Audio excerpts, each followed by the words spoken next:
తెలుగుదేశం పార్టీలోని దళిత ఎమ్మెల్యేలు ఒక్కొక్కరుగా గలమెత్తుతూ ఉన్నారు. తమకు జరుగుతున్న అన్యాయాన్ని వాళ్ళు బహిరంగంగా మాట్లాడుతూ ఉన్నారు. ఇప్పటికే పలువురు తెలుగుదేశం పార్టీ ఎమ్మెల్యేలు తమకు తమ నియోజకవర్గాల్లో ఎదురవుతున్న అనుభవాలు అవమానాల గురించి బహిరంగంగానే మాట్లాడగా ఇప్పుడు జీడి నెల్లూరు జిల్లా తెలుగుదేశం పార్టీ ఎమ్మెల్యే థామస్ కూడా గలమెత్తారు. ఎస్సీ నియోజకవర్గాలకు సంబంధించిన ఎమ్మెల్యేలపై వివక్ష ఉందని థామస్ వ్యాఖ్యలు చేశారు. వేరే కులాల్లో కూడా చాలా మంది తప్పులు చేస్తున్నారు, వేరే కులాల ఎమ్మెల్యేలు కూడా తప్పులు చేస్తున్నారు, కానీ దళిత ఎమ్మెల్యేని మాత్రమే టార్గెట్ చేస్తున్నారని ఆయన అభిప్రాయపడ్డారు. అడుగడుగున ఇబ్బందులు పెడుతున్నారు, రాజకీయంగా తమకు ఇబ్బందులు సృష్టిస్తున్నారని కూడా ఆయన ఆవేదన వ్యక్తం చేశారు. గెలిపించేందుకు ఎస్సీలు కావాలి కానీ పదవుల్లో మాత్రం వద్దా అని కూడా టీడీపీ ఎమ్మెల్యే థామస్ నిలదీశారు. అక్కడక్కడ కావాలని ఎస్సీ ఎమ్మెల్యేలని టార్గెట్ గా చేస్తూ ఉన్నారు.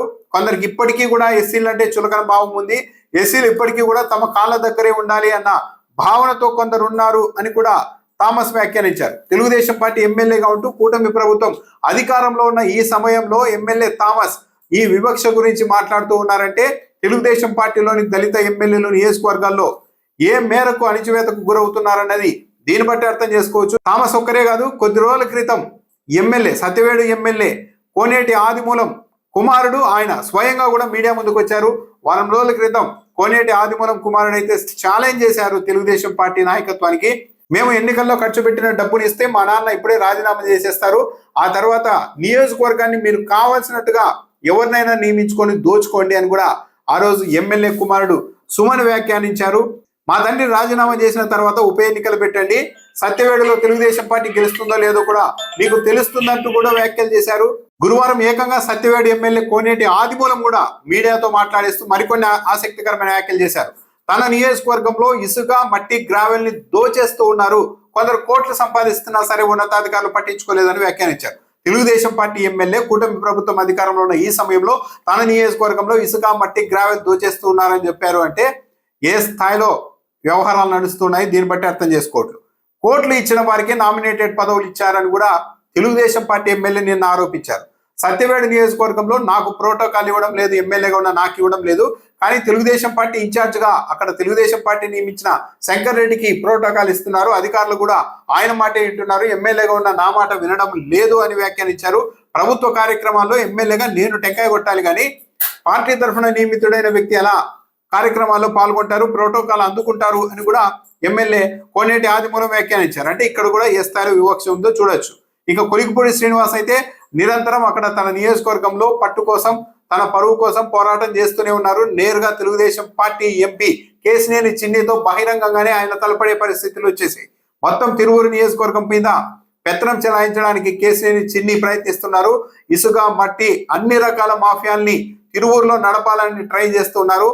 ఆ దిశగా ఆయన అనేక ప్రయత్నాలు చేస్తూ ఉన్నారని కొలికిపూడి శ్రీనివాస్ ఇదివరకే బహిరంగంగానే పలు సందర్భాల్లో చెప్పారు. కొలికిపూడి శ్రీనివాస్ కాస్త గట్టిగా వాయిస్ ఉన్న వ్యక్తి కావడంతో ఆ స్థాయిలో ప్రతిఘటిస్తున్నారు. కానీ మిగిలిన నియోజకవర్గాల్లో దళిత ఎమ్మెల్యేలు కూటమి ప్రభుత్వంలో పూర్తిగా డమ్మీలుగా మారిపోయారు అన్న అభిప్రాయం అయితే ఉంది. సింగనమల నియోజకవర్గంలో బండారు శ్రావణి ఎమ్మెల్యేగా ఉన్నారు తెలుగుదేశం పార్టీ తరఫున, కానీ అక్కడ తెలుగుదేశం పార్టీ అధిష్టానం 2 man కమిటీతో ఇద్దరిని నియమించి ఆమెకు నిత్యం తలనొప్పులు సృష్టిస్తోంది అన్న ఆరోపణలు ఉన్నాయి. పలు సందర్భాల్లో ఈ 2 man కమిటీకి సంబంధించిన వర్గాలు ఎమ్మెల్యే బండారు శ్రావణికి సంబంధించిన వర్గం తలపడడం, కొట్టుకోవడం, ఘర్షణకు దిగడం కూడా అనేకం జరిగాయి. నందిగామ ఎమ్మెల్యేగా ఉన్న సౌమ్య చివరకు తన నియోజకవర్గంలోని నందిగామ మున్సిపల్ చైర్పర్సన్ నియామకంలో కూడా ఆమె మాట చెల్లుబాటు కాకుండా పోయింది. ఆమె సిఫార్సు చేసిన వ్యక్తికి కాకుండా మరొకరికి చైర్పర్సన్ పదవి ఇచ్చారు. ఆమె కూడా ఆ రోజు ఆవేదన వ్యక్తం చేశారని వార్తలు కూడా వచ్చాయి. చివరకు రైల్వే కోడూరు ఎమ్మెల్యేగా ఉన్న అరవ శ్రీధర్ ఎమ్మెల్యేగా అరవ శ్రీధర్ ఉన్నప్పటికీ ఆయన మీద అనేక ఆరోపణలు వస్తున్నప్పటికీ కూడా ఈ నియోజకవర్గంలో పెత్తనం మొత్తం తెలుగుదేశం పార్టీ ఇన్ఛార్జిదే. ఈ విషయాన్ని అరవ శ్రీధర్ వీడియోలు బయటకు వచ్చిన సమయంలో కవర్ చేసే ప్రయత్నంలో తెలుగుదేశం పార్టీ మీడియానే అంగీకరించింది. అక్కడ మొత్తం గెలుపుకు కృషి చేసింది తెలుగుదేశం పార్టీ ఇన్ఛార్జ్ అరవ శ్రీధర్. ఒక డమ్మిలా ఉంటారు, ఆయనకి ఏం తెలియదు, అంతా ఆయన చూసుకుంటున్నారని స్వయంగా మీడియాలోనే కథనాలు ప్రసారం చేశారు. అంటే తెలుగుదేశం పార్టీలోని దళిత ఎమ్మెల్యేలు ఎక్కడెక్కడైతే ప్రాతినిధ్యం వహిస్తూ ఉన్నారో అక్కడ మొత్తం ఇతర వర్గాలకు చెందిన ఈ ఇసుక మట్టి గ్రావెల్ ఇవన్నీ ఎత్తుకెళ్లే సామర్థ్యం ఉన్న వ్యక్తులే అక్కడ ఈ ఎమ్మెల్యేల మీద పెత్తనం చేస్తూ ఉన్నారు అన్నది ఈ వరుస ఇన్సిడెంట్లను బట్టి అర్థమవుతోంది. ఇప్పటికే బహిరంగంగానే 3 దళిత ఎమ్మెల్యేలు పోరాటం చేస్తున్నారు. 1 కొలికపూడి, 2 కోనేటి ఆదిమూలం, ఈరోజు ఏకంగా థామస్ కూడా నోరు విప్పారు. ఇక మునుముందు ఒక ఇలాంటి వ్యక్తులు బయటకు వస్తారేమో చూడాలి.